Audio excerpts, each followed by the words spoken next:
যদি সবে কদরের দাম বুঝেন, গুরুত্ব বুঝেন, মর্যাদা বুঝেন, শেষ দশকের মর্যাদা যদি বুঝেন, এই শেষ দশকের যাবতীয় ফজিলত, সবে কদরের সমস্ত মর্যাদা কসম খোদার একজন ব্যক্তির পক্ষে নিশ্চিত অর্জন সম্ভব। একজন ব্যক্তি এমন আছে যে পৃথিবীর কেউ যদি সবে কদরের মর্যাদা খুঁজেও না পায়, তালাশ করে না পায়, আপনি যাচ্ছিলেন যেই রাত, সবে কদর হলো পরের বেজর রাত, আপনি যাচ্ছিলেন যেই রাত মনে করে সবে কদর আগের বেজর রাত চলে গেছে, হইতে পারে না এমন? তো এইটা বোঝা গেল কেউ কেউ বঞ্চিত হওয়ার সুযোগ আছে, সুযোগ আছে কিনা। কিন্তু একজন ব্যক্তি যে কোনোভাবেই সবে কদর তার জীবন থেকে সে বঞ্চিত হবে না, শেষ দশকের সমস্ত মর্যাদা সে পাবেই পাবে, ওই একজন ব্যক্তির নামই হলো আল্লাহর ঘর মসজিদে যিনি ইতিকাফ করেন। এবার আর কোনো মান নাই।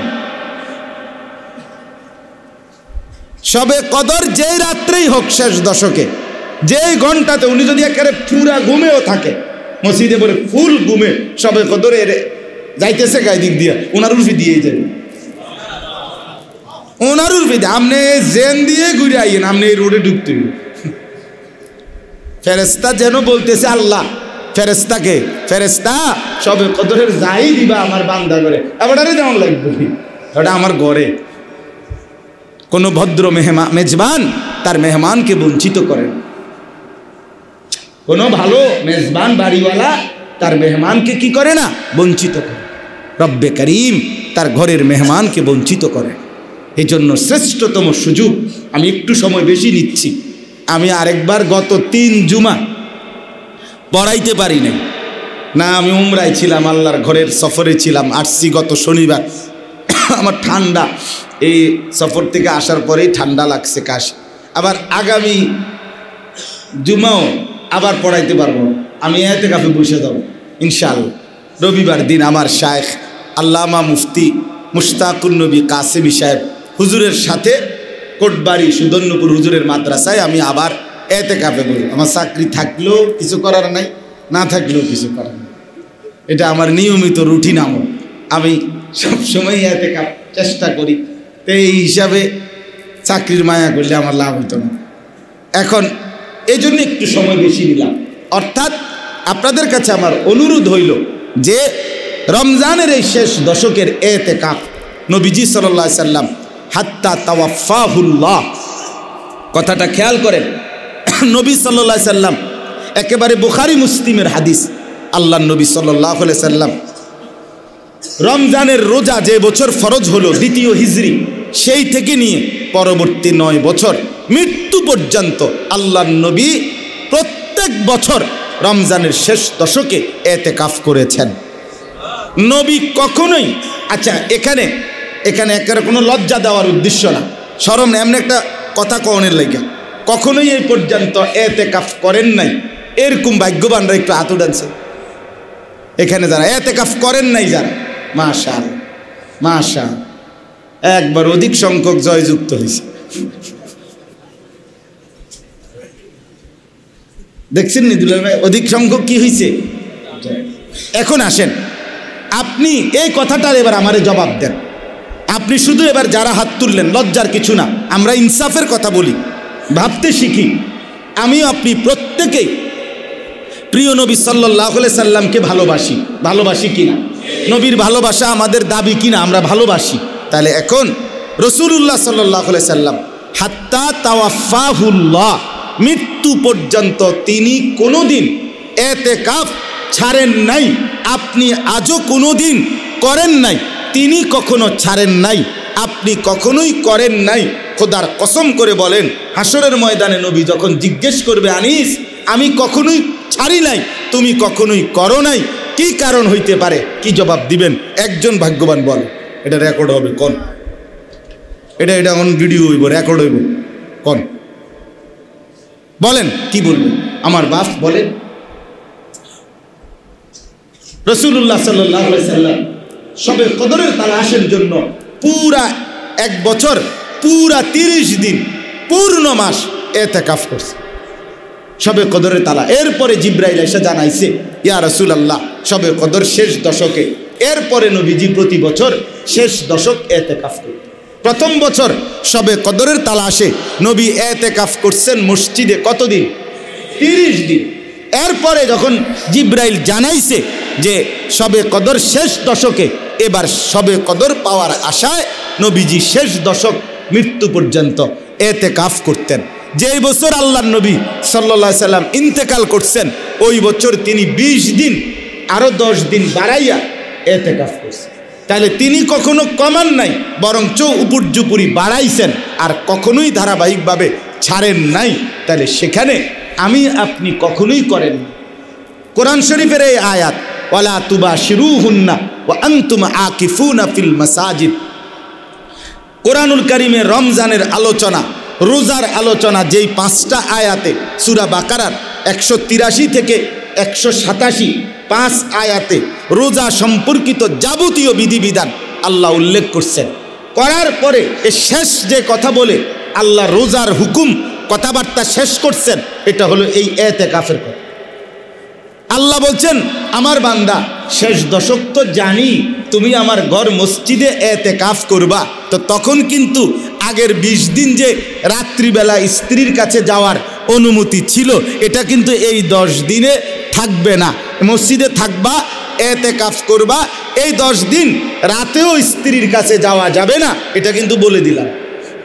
ওয়ালা তুবাশিরুহুন্না ওয়া আনতুম আকিফুনা ফিল মাসাজিদ, আল্লাহ বলে আমি তো জানি তুমি শেষ দশক মসজিদেই থাকবা, এতেকাফেই থাকবা, তো আগের 20 দিন তো রাত্রিবেলা স্ত্রীর কাছে যাওয়ার অনুমতি ছিল, এখন কিন্তু আবার এই আন্দাজে এই 10 দিনও এই হুকুম নাই, এটা আবার 10 দিন রাত্রিবেলাও স্ত্রীর কাছে যাওয়া বন্ধ, শুধুই আমার ঘরে পড়ে থাকো, শুধু দুনিয়া ভুলে যাও, মা ভুলে গেলাম, বাপ ভুলে গেলাম, স্ত্রী ভুলে গেলাম, সংসার বাজার ব্যবসা সব ভুলে মাওলার ঘরে আসলাম।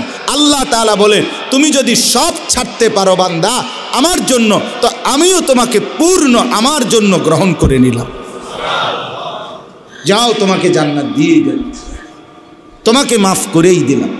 এই জন্য বাপ আমার, আমি অনুরোধ করছি, রমজান মাসের এই শেষ দশকের জিন্দগির বড় সুযোগ, এখনও যারা সুযোগ আছে আপনারা সিদ্ধান্ত নেন, মসজিদের এতেকাফ করেন, এতেকাফ করেন, একটু ব্যস্ততাটাকে পাশ কাটাইয়া, একটু গোছগাছ করিয়া, একটাবার হিম্মত করিয়া, শীতের মধ্যে পুকুরে যারা গোসল করে, পুকুরের পাড়ে কিছুক্ষণ দাঁড়ায় থাকে, এই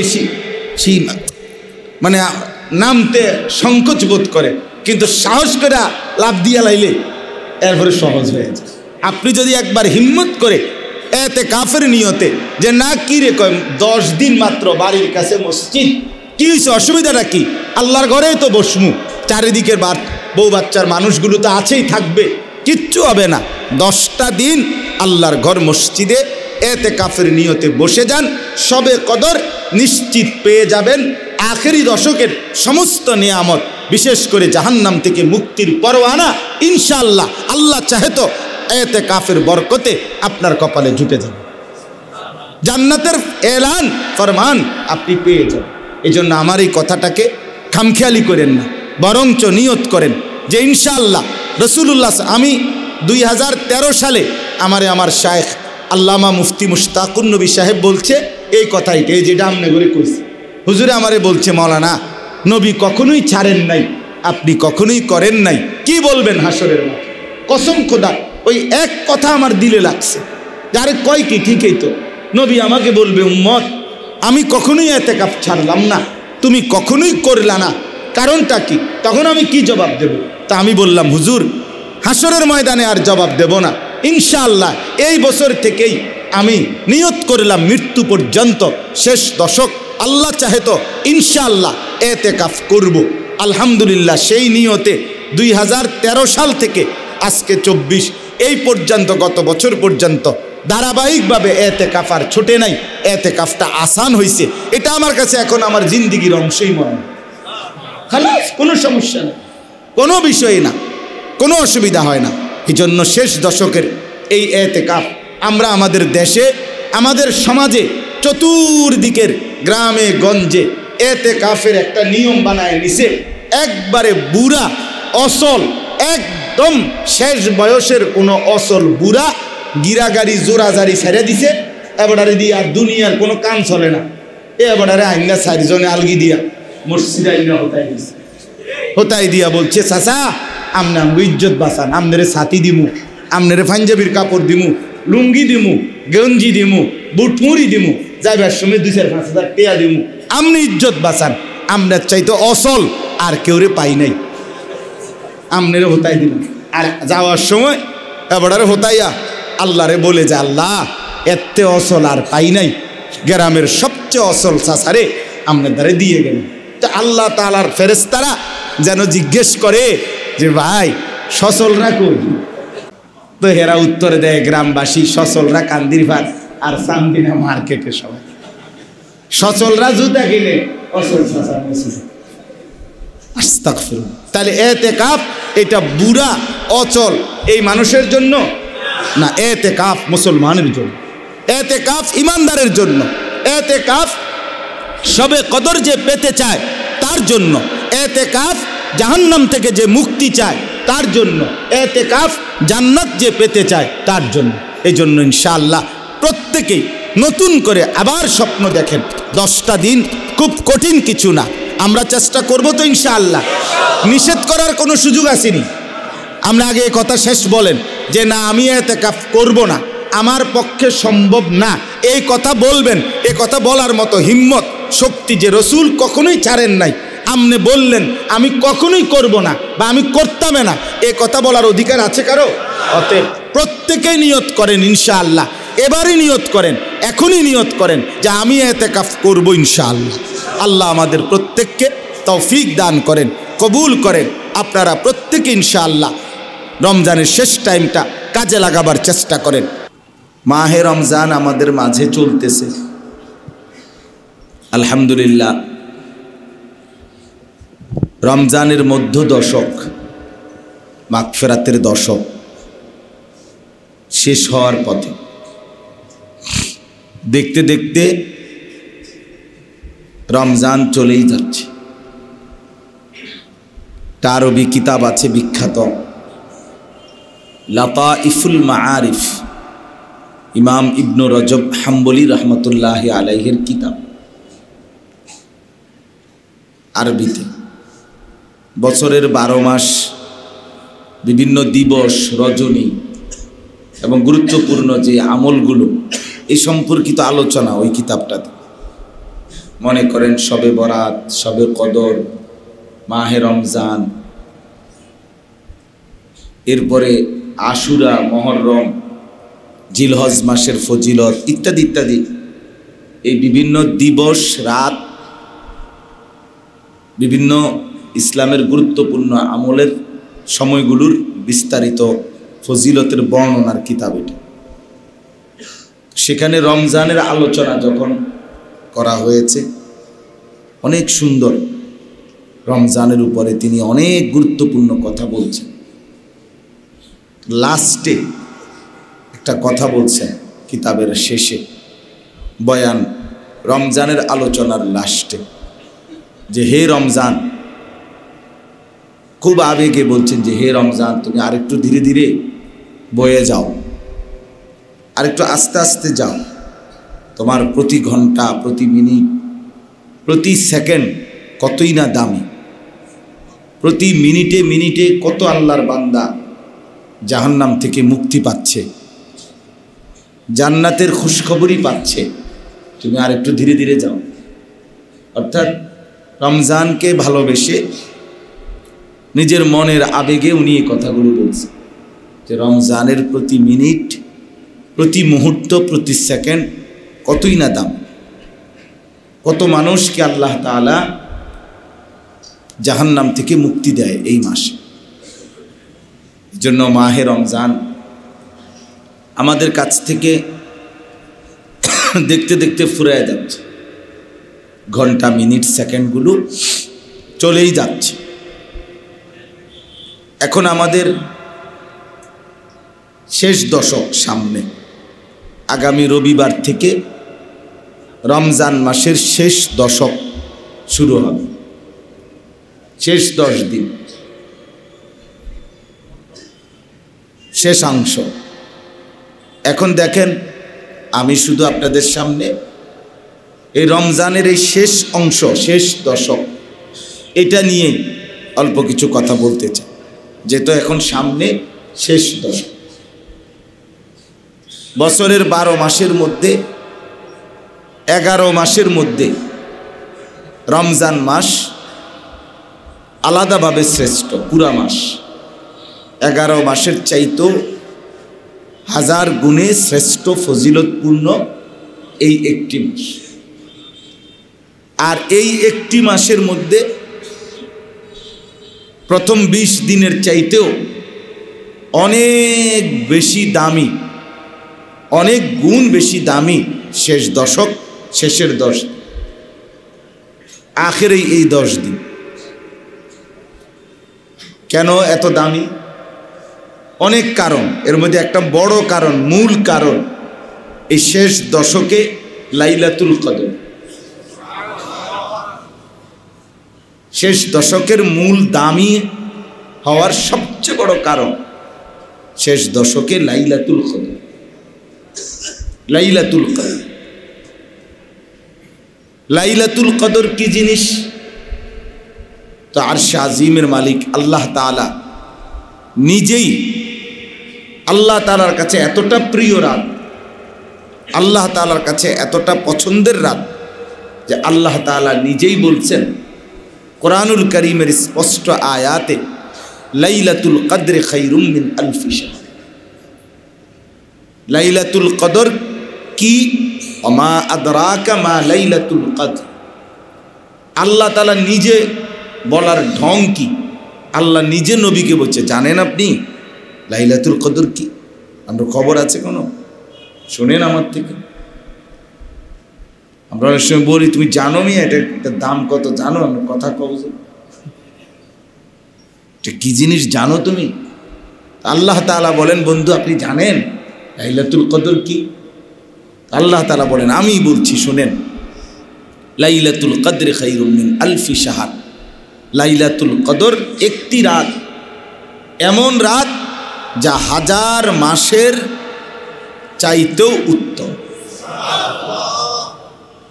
এখানে 2 কথা।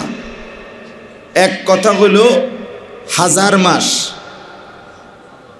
2 নম্বর কথা হলো তার চাইতেও খায়ের, তার চাইতেও বেশি, তার চাইতেও উত্তম। তাহলে আগে তো 1000 মাসের হিসাব বলেন। 1000 মাস মানে ওলামায়ে কেরাম যেটা বের করছেন 83 বছর 4 মাস। তাহলে 1 নম্বর কথা হলো লাইলাতুল কদর একটি রাত 83 বছর 4 মাসের চাইতেও উত্তম। 83 বছর 4 মাস এতটুক তো আপনি আগে পাইলেন, কিন্তু এখন প্রশ্ন হলো দ্বিতীয় যে খায়ের, তার চাইতেও বেশি, তার চাইতেও উত্তম, তার চাইতেও খায়ের, এই তার চাইতেও বেশি কত? 83 বছর 4 মাসের চাইতেও বেশি। এই বেশিটা কত? 83 বছর 5 মাস। 4 মাসের থেকে 1 দিলেও তো, 1 বাড়াইলেও তো বেশি, 100 বাড়াইলেও তো বেশি। সেই বেশিটা কত? এখন দেখার বিষয় হলো বড় বেশি এটা বলছেন কে? এবার আন্দাজ করেন তিনি কেমন? তিনি বড় বললে, বেশি বললে হয় কেমন? কোরআনুল কারীমের মধ্যে আছে, ইদা রাআইতা সাম্মা রাআইতা নাঈমান ওয়া মুলকান কাবীরা।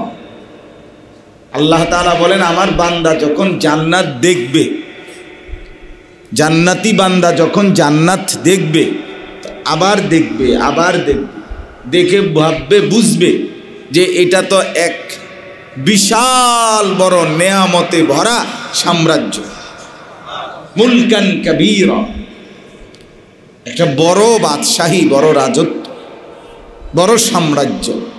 এখন সেই বড়টাই বা কত? 30 শতক, 300 শতক, 10 একর, 100 একর, 1000 একর বাংলাদেশটার সমান।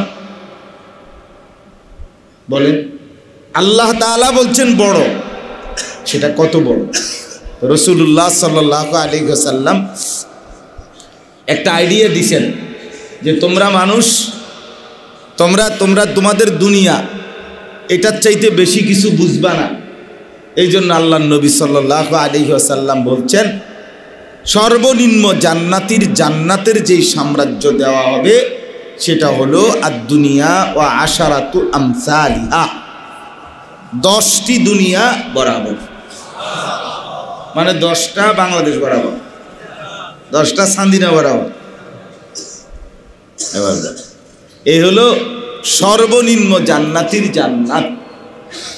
তো আবু বকর সিদ্দিকের জান্নাত কত বড়, ওমরে ফারুকের জান্নাত কত বড়, ওসমান আলীর জান্নাত কত বড়, সমস্ত আউলিয়ায়ে কেরামের জান্নাত কত বড় হবে, তো আম্বিয়া নবীদের জান্নাত কত বড় হবে, তো রাসূলুল্লাহ সাল্লাল্লাহু আলাইহি ওয়াসাল্লাম তার জান্নাত কত বড়।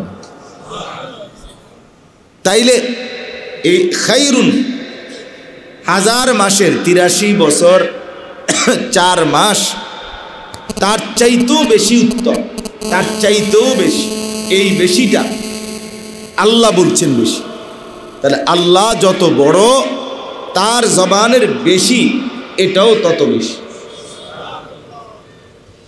আমার শায়েখ আল্লামা মুফতি মুশতাকুর নবী কাসিমি হুজুর অনেক সময় বুঝাইয়া বলে যে যিনি যত বড় তার মুখের বড় ততটাই বড়।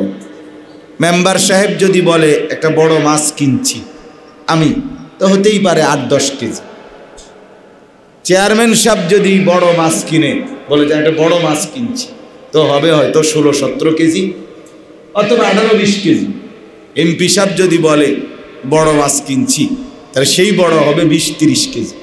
ঠিকই না বলেন না? যিনি যেমন বড় তার মুখের বড় ততটাই বড় হয়, আন্দাজ বেশি হয়। আল্লাহ কত বড় আন্দাজ করেন? আন্দাজ করার ক্ষমতা আছে আমাদের কারো? তো আল্লাহ বড়, তিনি বলছেন 1000 মাসের চাইতেও বেশি। তার মানে তার চাইতে বেশিটা কত এটা জিবরিলও জানে না, এটা পৃথিবীর কায়নাতের কেউ জানে না, এটা খুদ রসুল আকরাম সাল্লাল্লাহু আলাইহি সাল্লাম তাকেও আল্লাহ তাআলা জানান নাই। আল্লাহ বলছে বন্ধু আপনি শুধু এতটুকু বোঝেন 1000 মাসের চাইতেও বেশি, বেশিটা কদ্দুর সেটা আমি আল্লাহ যেমন আমার উপরে আন্দাজ করে ভাবতে থাকেন, আমার উপরে আইডিয়া করেন, আমার উপরে আন্দাজ। এই জন্য মূল কথা হইল আমার শায়েখ যেটা বলে লাইলাতুল কদর কত দামি সেটা জিবরিলও জানে না, কায়নাতের কেউ জানে না, কেউ জানে না, জানে শুধুই আল্লাহ। কারণ আল্লাহ তাআলা তো 1000 মাসের সমান বলে না, তাহলে না আমরা বুঝতাম ক্লিয়ার যে 83 বছর 4 মাসের সমান, এরকম খায়রুম মিন আলফি শাহর অর্থ তো এটা না, অর্থ হলো 83 বছর 4 মাসের চাইতেও খায়ের, উত্তম, বেশি। তাইলে মূল বেশিটা কদ্দুর সেটা জানে একমাত্র কে? কতটা দামি লাইলাতুল কদর এটা একমাত্র আল্লাহ তাআলাই জানে। আচ্ছা এখন আপনি আসেন 83 বছর 4 মাস, যেটা একটা সংখ্যা আমরা জানি 1000 মাসের চাইতে বেশি, এটাই ধরি আপাতত, এটা আমরা হিসাব করি। হিসাব করে এবার বলেন শেষ দশকের 10 দিন যদি 10 দিন হয়, 9 দিন হইলে 9 দিনেই 10 দিন, তো এই 10 দিন 240 ঘন্টা, 24 ঘন্টা করে ধরলে 240 ঘন্টা কিনা, তো এই 240 ঘন্টা। এইবার 83 বছর 4 মাস এতটুকুই আমরা ধরলাম, তাইলে 240 ঘন্টা এর মধ্যেই সবে কদর, অর্থাৎ শেষ দশকের কোনো এক মুহূর্তে কোনো এক রাতেই সবে কদর আছে। তাইলে আপনি এই 10 দিনের 240 ঘন্টা প্রতি ঘন্টা ওই 83 বছর 4 মাস হিসাব করলে এক এক ঘন্টার দাম কত? বুঝছেননি আমার কথাটা? কারণ এই 240 ঘন্টার মধ্যেই তো কি এই 83 বছর 4 মাসের আপনার মর্যাদা। কমপক্ষেটা ধরলাম আমরা, বেশিটা তো বাদ দিছি। তাইলে বলেন প্রতি ঘন্টা আপনি 83 বছর 4 মাসের ঘন্টার সাথে প্রতি ঘন্টারে মিলা ভাগ করেন। 83 বছর 4 মাসে কত ঘন্টা আসে এটা বাইর করেন, আর ওইটার সাথে এবারে 240 ঘন্টাকে কি দেন, ভাগ দেন। তাইলে তো বাইর হবে প্রতি ঘন্টার দাম কত, প্রতি ঘন্টা কত। আচ্ছা, এবার আরো আসেন। রাসূলুল্লাহ সাল্লাল্লাহু আলাইহি ওয়াসাল্লাম হাদিসের মধ্যে বলছেন, বেজর রাত্রি, শেষ দশকের বেজর রাত্রিগুলোতে তোমরা লাইলাতুল কদর তালাশ করো। বেজর রাত্রি কোনগুলো? 21, 23, 25, 27, 29। তো কয়টা হইল? 5টা। তো 5 24 কত? 100 ঘন্টা। 100 ঘন্টা 24 ঘন্টা না একদিনে? একদিনে কয় ঘন্টা? মোট 24 ঘন্টায় একদিন কিনা? তাহলে আমরা 5 24 কত? 100 ঘন্টা। আর 120 ঘন্টা, সরি 120 ঘন্টা। তো এইবার ওই বেজর রাত্রিগুলোর মধ্যে নবীজি বলছেন সবে কদর তালাশ করো। আর সবে কদরের মর্যাদা ওই 83 বছর 4 মাসের সমান আমরা ধরছি আপাতত। তাইলে এবার 120 ঘন্টার 5 দিন বেজর রাত্রি, এর 1 ঘন্টা, এবার 120 ঘন্টাকে ধইরা 1 ঘন্টা কেমন দাম? প্রথম তো বললাম 10 দিন, এখন কমাই আনলাম কোথায়? 5 দিন। তো 5 দিনের 120 ঘন্টার প্রতি ঘন্টা এবার বলেন কতটা দাম? কতটা দাম? এবার আরো কমাই আনেন। আরো কমাইলে রাসূলুল্লাহ সাল্লাল্লাহু আলাইহি ওয়াসাল্লাম বলছেন, লাইলাতুল কদর কোরআন এবং সুন্নাহর সব বর্ণনা, এটা তো রাত্র, এটা রাত না, তো মর্যাদাটা তো রাতে। তাইলে 5 রাত্রির রাত্র অংশটা শুধু ধরবেন। কথা বুঝছেন কিনা? এবার 12 ঘন্টা করে ধরেন, 5 12 60। তাহলে এবার 60 ঘন্টা বাইরে হল। 5 রাত্রির 60 ঘন্টা হলো কিনা? এই 60 ঘন্টা এবার বলেন 83 বছর 4 মাস হিসাব কইরা 60 ঘন্টার প্রতি ঘন্টা কতটা দাম? তাইলে কি পরিমাণ দাম? শেষ দশকের 10 দিন কতটা দামি, বেজর দিনগুলো পুরা কতটা দামি, বেজর রাত্রিগুলো কতটা দামি। তাইলে এক এক সেকেন্ড হীরা মণি মানিক মুক্তা, এক এক সেকেন্ড তাম দুনিয়ার চাইতে কোটি কোটি গুণ বেশি নেয়ামতে ভরা রাত।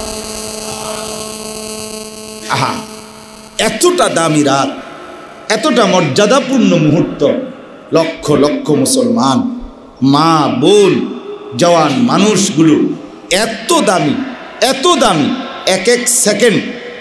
আপনার আমি একবার শুনছি, আমি নিশ্চিত জানি, ওই আমাদের গৌরীপুর যে স্ট্যান্ড, যেটা গৌরীপুর স্ট্যান্ডের যে গৌরীপুর বাজার, যেটা এইটার নাকি এক এক পয়েন্ট জায়গার দামে লাখ লাখ টাকা, অনেক টাকা, মানে 1 শতক জায়গার দামে কোটি টাকার উপর।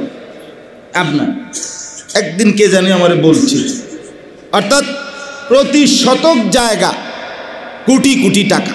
তাহলে যদি এটাকে সবাই বলে যে কতটা দামি জায়গা, তাহলে এখন যেখানে প্রতি ঘন্টা প্রতি মিনিট এতটা দামি, আখিরাতের জন্য আমার সবে কদরের বরকতে সেই দামি রাত, সেই দামি দিনগুলো কি পরিমাণ মুসলমান বাজারে আর মার্কেটে জুতাতে আর কাপড়ে শেষ করে দিচ্ছে বলে।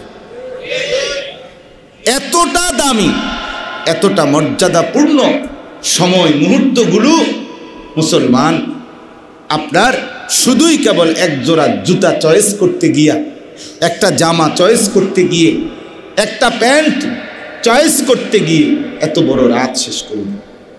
আহা মুসলমান, আর কি দিলে বুঝতেন, আর কি বললে বুঝতেন, আর কিভাবে আল্লাহ পাক সম্মানিত করার চেষ্টা করলে কদর করতেন? বলেন, ইনসাফ কি বল? আসেন এবার রাসূলুল্লাহ সাল্লাল্লাহু আলাইহি ওয়াসাল্লামের আচরণ শেষ দশকে কেমন ছিল। রমজানের শেষ দশক নবী সাল্লাল্লাহু আলাইহি ওয়াসাল্লাম কি করতেন, কেমন করতেন, কিভাবে পালন করতেন? হযরত আয়েশা রাদিয়াল্লাহু তাআলা আনহা, নবী সাল্লাল্লাহু আলাইহি ওয়াসাল্লামের স্ত্রী আম্মা জান আয়েশা রাদিয়াল্লাহু তাআলা আনহা, তিনি বর্ণনা করছেন নবী সাল্লাল্লাহু আলাইহি ওয়াসাল্লাম যখনই রমজানের শেষ দশক আসতো তখনই তিনটা কাজ করতেন। কয়টা কাজ? এক নম্বর, শাদ্দাল মিজার, কোমরে শক্ত করে লুঙ্গি বেঁধে নিতেন। কোমর বেঁধে নিতেন, লুঙ্গি টাইট করে চিনতেন, পড়তেন। এই হলো একটা আম। তাহলে বোঝা গেল শেষ দশকে আপনাদের প্রত্যেকের দায়িত্ব হলো লুঙ্গি কিনতে হবে এক নম্বর, আর লুঙ্গি টাইট করে রশি দিয়ে বাঁধিতে হবে।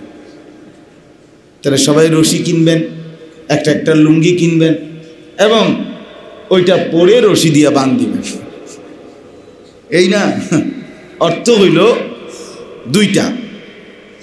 একটা হলো, এক অর্থ হইল রাসূলুল্লাহ সাল্লাল্লাহু আলাইহি ওয়াসাল্লাম বিগত 20 দিন যে পরিমাণ আমল করছিলেন রমজানের, এই 10 দিন তার চাইতে বেশি আমল করার জন্য কোমরে লুঙ্গি শক্ত করে বেঁধে আরো বেশি ইবাদতের জন্য প্রস্তুতি নিয়ে শুরু করতেন।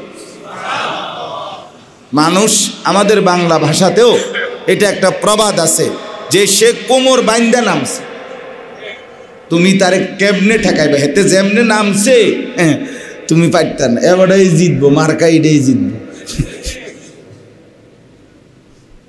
কোমর বাইন্দা নামছে, বাংলা ভাষায় বলে যে সে আদা জল খাইয়া মাঠে নামছে। বলে না, আদা জল খাইয়া কি নামছে?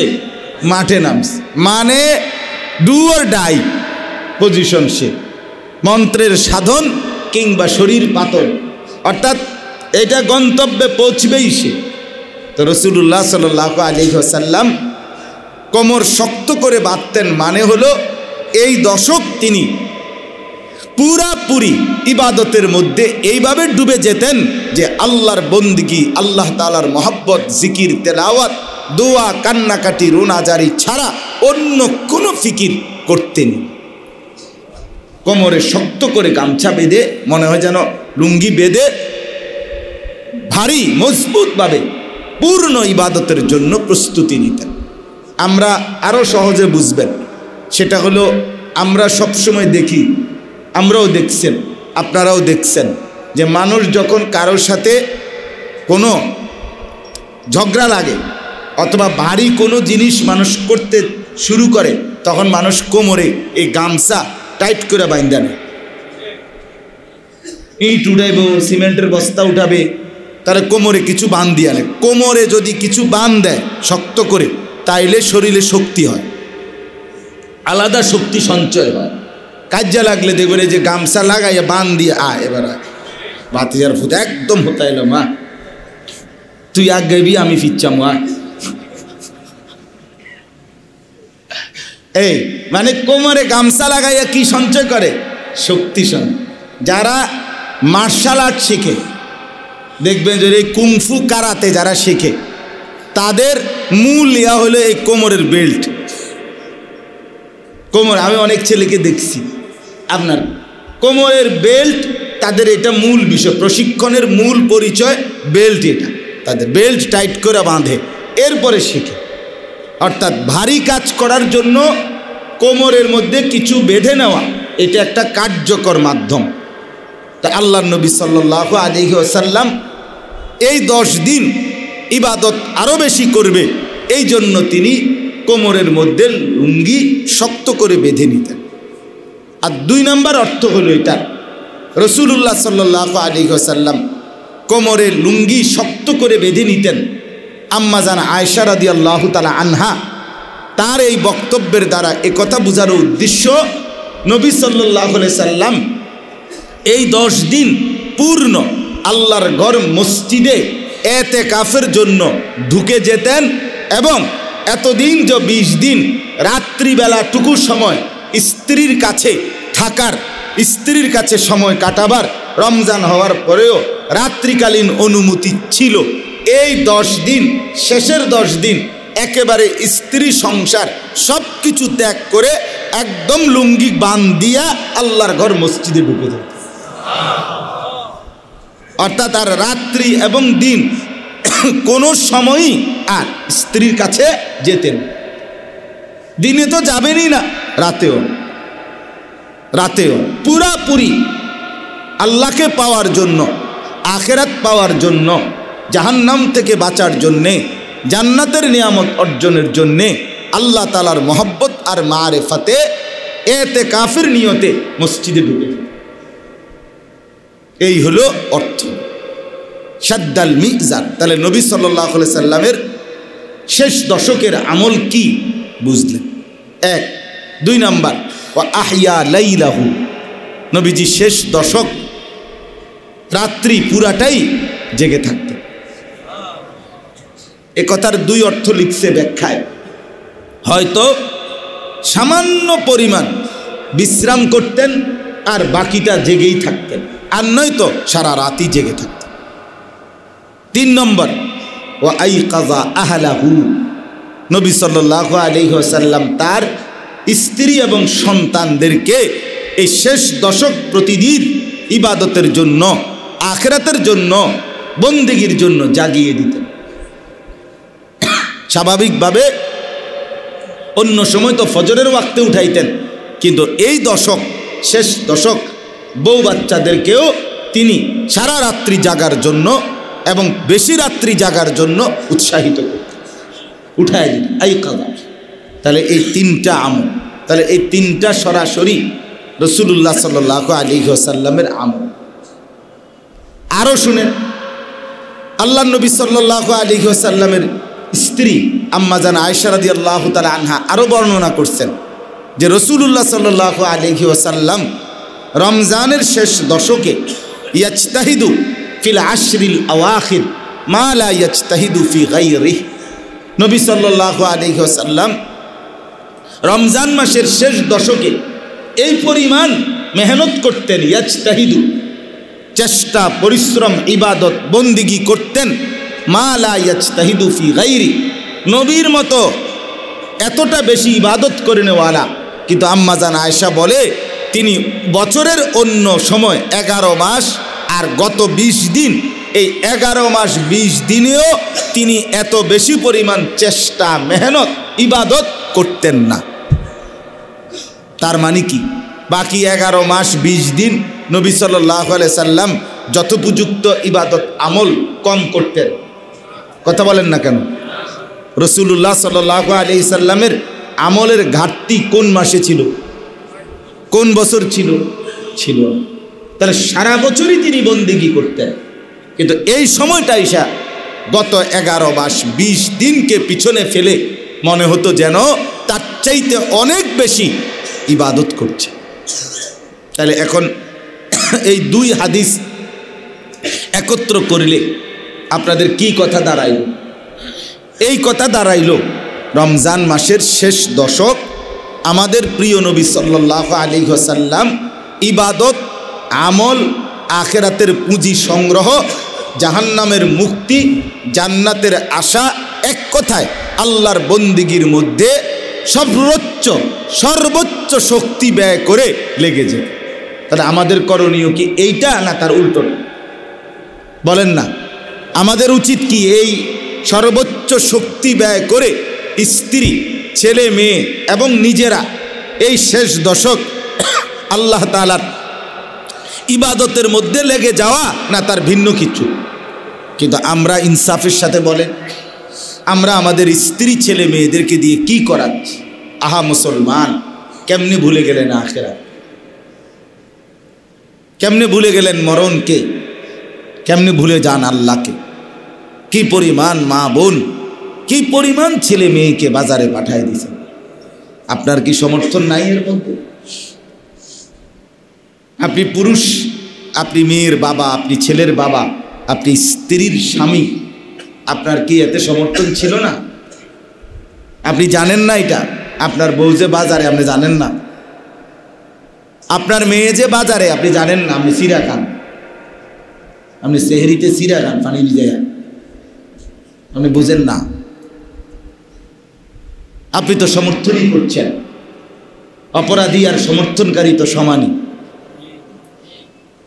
কতেন লাইলাতুল কদর খায়রুম মিন আলফি শাহর, সেটা আমরা হিসাব করে 10 দিনের 240 ঘন্টা কতটা দামি, 5 দিনের 60 ঘন্টা কতটা দামি, 120 ঘন্টা কতটা দামি, মিনিট মিনিট যেখানে আপনার হীরা মণি মুক্তার চাইতে কোটি কোটি গুণ বেশি দামি, এই 10টা দিন আল্লাহর বান্দা বান্দি, আপনার স্ত্রী, আপনার ছেলে মেয়ে, তাদেরকে বাজারের থেকে, দোকান থেকে বিরত রাখতে পারলেন না। আপনি ব্যাড হইতে হইলেন কি লেগে, আর ভাতে খান খা, আপনি সিরানা খাইবেন আসলে, কিতা আসলে আমি ইনসাফের কথা বল, আমি কিতা ব্যাড হইত কিতা, আপনারই দুনিয়ায় দিয়ে আপনারই দিয়ে কামটা কিতা হইব আসলে? হ্যাঁ, আপনারই দিয়ে হবেটা কি? আপনি আখেরাতে কিসের বিনিময়ে, মানে কোনো চেষ্টা ছাড়া, কোনো মেহনত ছাড়া আখেরাতটা, জান্নাতটা আপনি এমনি পাইয়া লাগবেন। এটা আপনি এতটা মামুর বাড়ি ভাবলেন কেন? এতটা মামুর বাড়ি মনে করলেন কেন? এটাকে এত নর্মাল মনে করলেন কেন? জান্নাত এত সহজ হয়ে গেল কেন? জাহান্নামের মুক্তি এত সহজ হবে কেন? কোনো চেষ্টা করতে হবে না। এই জন্য দয়া করে ইনসাফের সাথে এখনো সুযোগ আছে। আমি অনুরোধ করলাম, যদি আত্মমর্যাদা থাকে, আপনারা মনে কষ্ট নিয়েন না, আমি কষ্ট দেওয়ার জন্য বলি না, বাকি কথা কোরআন সুন্নাহর কথা। যার স্ত্রী এবং মেয়ে, মহিলা বেপর্দা চলে, সে ওই পুরুষের কোনো গায়রত নেই, এটা কোরআন হাদিসের কথা। আত্মমর্যাদা নাই, ওই লোক আপনার একেবারে আত্মমর্যাদাহীন পুরুষ, এ ভোগ করে আর কি দুনিয়া, এতটুকু। মহিলাটাকে সে সংসার করে আর কি, এতটুকুই আর কি, যে দূর নিজে পায় পাইলো আর বাহি মানুষে দেখে দেখে যা থাকলো। এটা আত্মসম্মান কম, আত্মমর্যাদা কম, বেগায়রত, এটা হাদিসের কথা। রাসূলুল্লাহ সাল্লাল্লাহু আলাইহি সাল্লাম এর একজন সাহাবী হযরত সাদ ইবনে মুআজ রাদিয়াল্লাহু তাআলা আনহু, তিনি একদিন নবীজির সামনে বলছেন, ইয়া রাসূলুল্লাহ সাল্লাল্লাহু আলাইহি ওয়াসাল্লাম, আমি যদি কখনো 1 মিনিটের জন্য আমার স্ত্রীকে বেগানা পুরুষের সামনে দেখি, তাহলে আমি তরবারি বের করে একটা কোপ দিয়া তার কল্লা দেহ থেকে আলাদা করে ফেল। সাহাবীরা এটা শুনে, হাদিসে আছে, সবাই চিৎকার দিয়া আল্লাহু আকবার বলে উঠছে, যে দেখছুনি কইল কি, হিম্মত কত, আত্মসম্মান কত। তখন নবীজি বললেন, আতাজাবুনা মিন গায়রাতে সাদ, তোমরা বুঝি আমার সাদের গায়রত, আত্মসম্মান দেখে অবাক হলা? অবাক হলা? ওয়াল্লাহি আনা আগিয়ারু মিনহু, আল্লাহর কসম আমি মুহাম্মদ তার চাইতে বেশি গায়রতওয়ালা। নবীর স্ত্রীরা, দুনিয়া বাইরে যাওয়া তো পরের খবর মিয়া, একদিন জীবনে নবীর বিবিরা একটা বার শুধু বলছিল যে ইয়া রাসূলুল্লাহ, আমাদের ঘরের খাদ্য খাবার আসবাবপত্র যা কিছু আপনি আমাদের জন্য দিছেন, এটার মান আরেকটু বাড়ানো যায় না? পরিমাণ এবং মান আরেকটু বাড়ানো যায় না?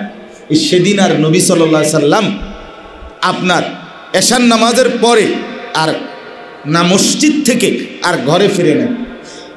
বলছে, হায় আমার বিবিরা তো দুনিয়া চাইলো, এমন বিবি দিয়ে আমি কি সংসার করব?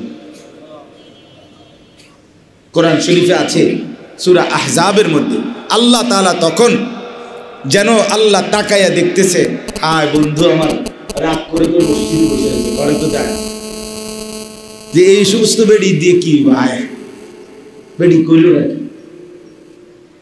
তো আল্লাহ তাআলা তখন কোরআনের আয়াত নাজিল করে বলছে, ইয়া আইয়ুহান নাবিয়্যু কুল্লি আজওয়াজিক, হে নবী আপনি আপনার স্ত্রীদেরকে গিয়ে বলেন, ইন কুনতুন্না তুরিদিনাল হায়াতাদ দুনিয়া ওয়া যিনাতাহা, হে আমার বিবিরা যদি তোমরা দুনিয়ার জীবন আর দুনিয়ার সৌন্দর্য এগুলো চাও, ফাতাআলাইনা, তাহলে আসো, উমাত্তিকুন্না, যা চাও শুধু লিস্টিটা দাও, শাড়ি, গহনা, ব্লাউজ, অলংকার, কসমেটিক্স, যা কিছু, powder, snow, fair and lovely, সব কিছু লিস্টিটা দাও, আমি তোমাদেরকে যা দরকার সব কিছু পরিপূর্ণ উমাত্তিকুন্না দিয়ে দেব।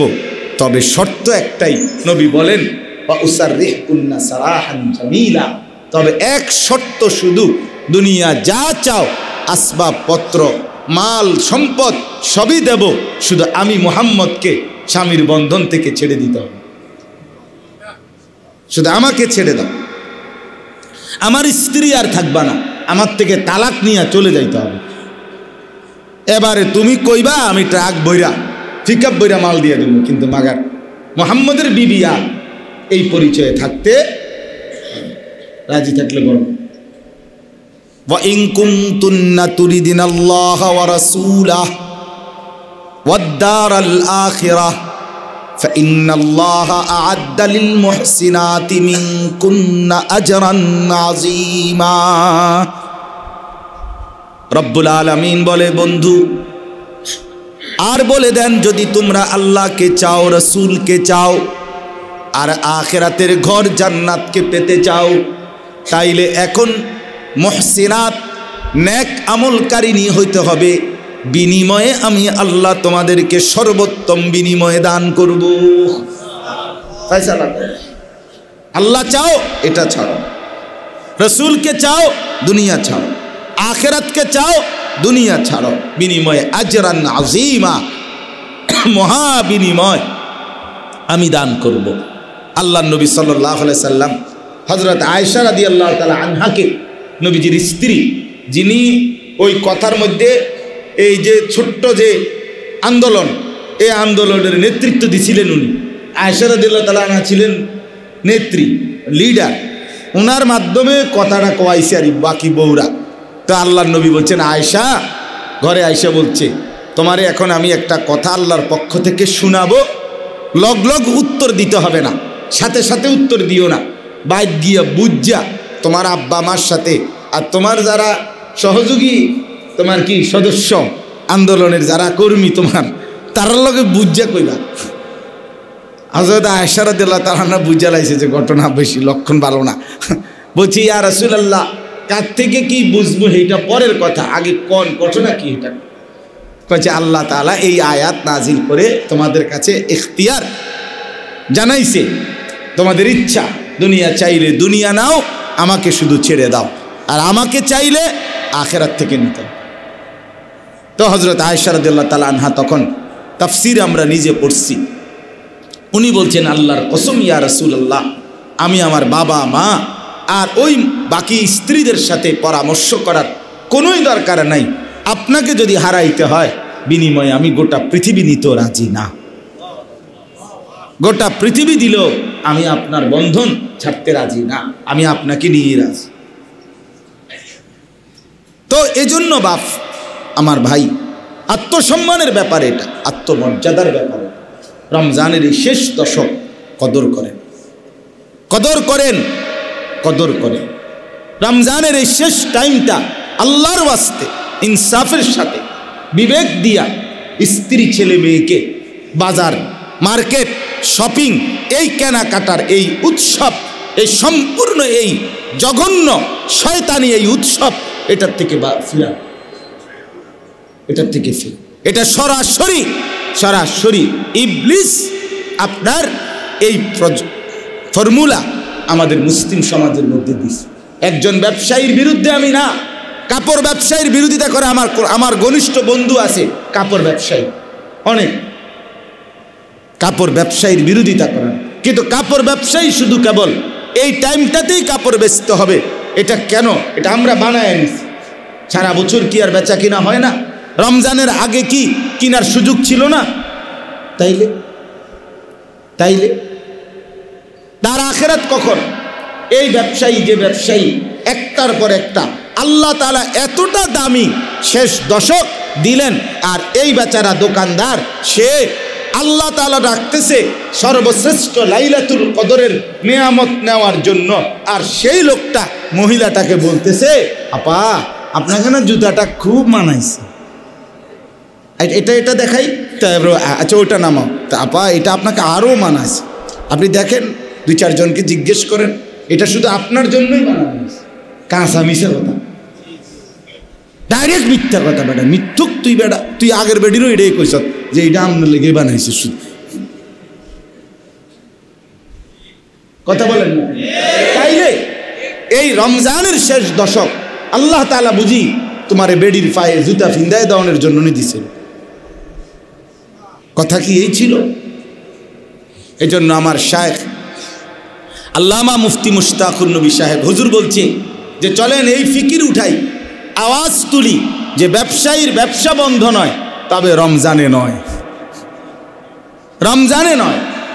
রমজান মাসকে আলাদাভাবে আপনার সুদে টাকা আইনা, কিস্তিতে টাকা আইনা, ব্যাংকের থেকে কোটি কোটি টাকা লোন আইনা, এরপরে দিন নাই রাত নাই, কিসের তারাবি, কিসের নামাজ, কিসের খানা, কিসের মনোযোগ দিয়ে কদ্দুর ইফতার সাহারি, কিচ্ছুর খবর নাই।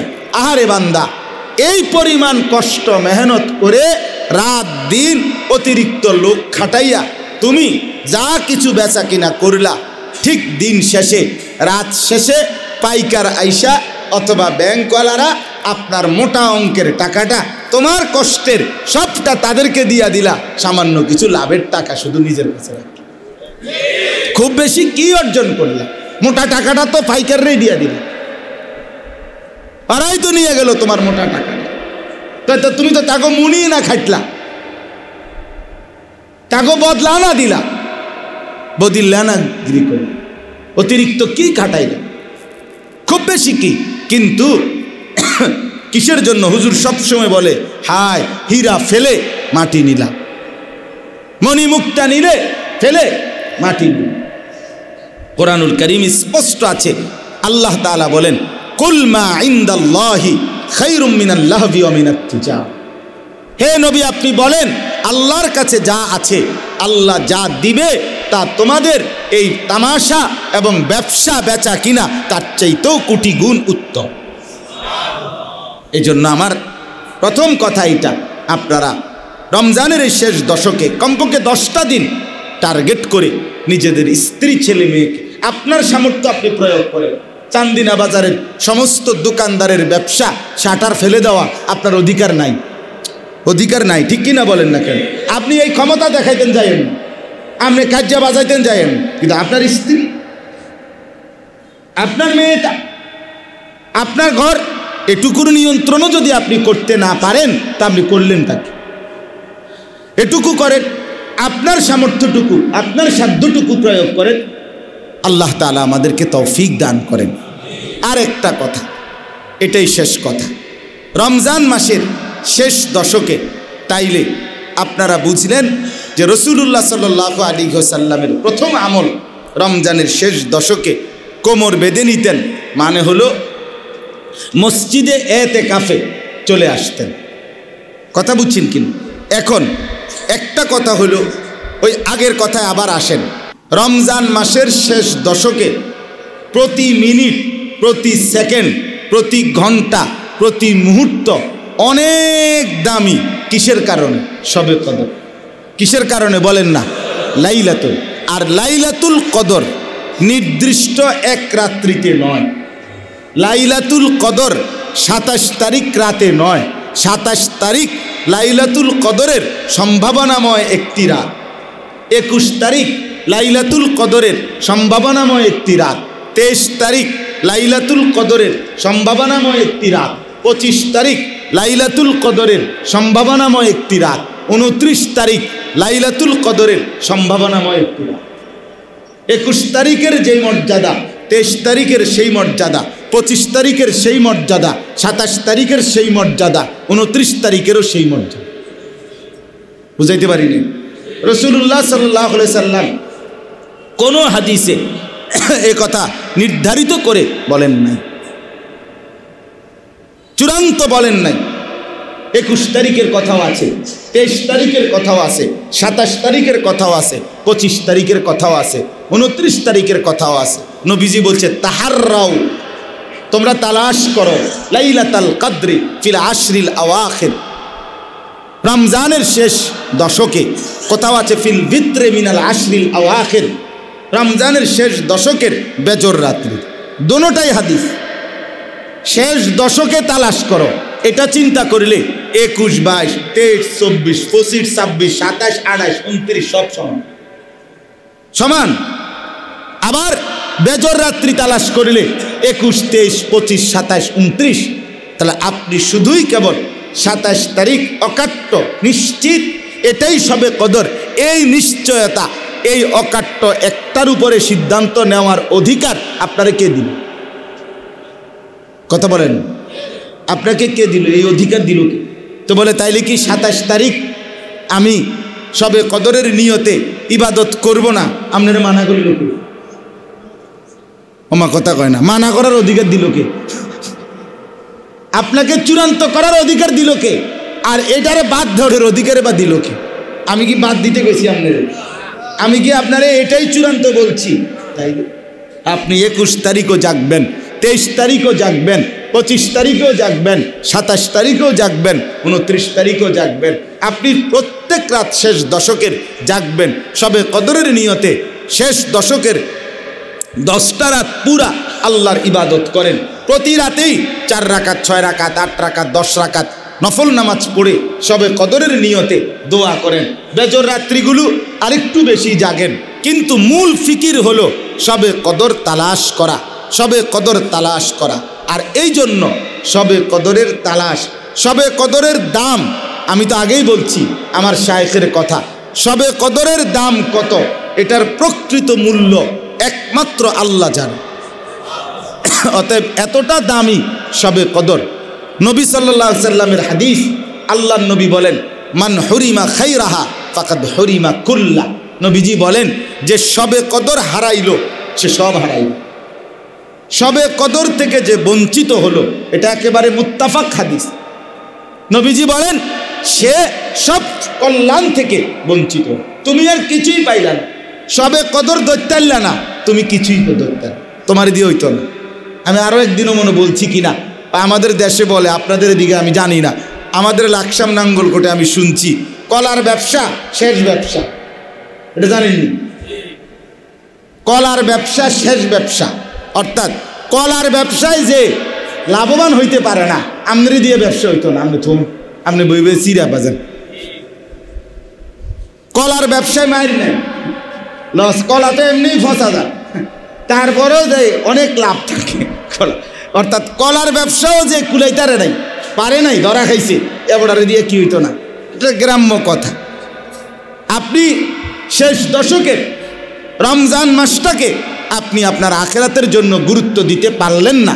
শেষ দশকের এত বড় সুযোগ সবে কদর, এটাকেও আপনি গুরুত্ব দিয়া আখিরাত অর্জন করতে পারলেন না। আপনার দিয়ে হইতো না, আপনি থম, আপনি আকামলা মানুষ, বুঝা গেছে, আপনি ফালতু লোক, আপনার দিয়ে হইতো না। আসলে আপনি পুরাটাই দুনিয়া লোভী, আপনি আপাদমস্তক আখিরাত ভুলে গেছেন। আর নয়তো আখিরাত মনে থাকলে এত বড় অফার, এত বড় সুযোগ আপনি গ্রহণ করবেন না কেন? এখন আসেন, শেষ যে কথাটা বলতে চাই,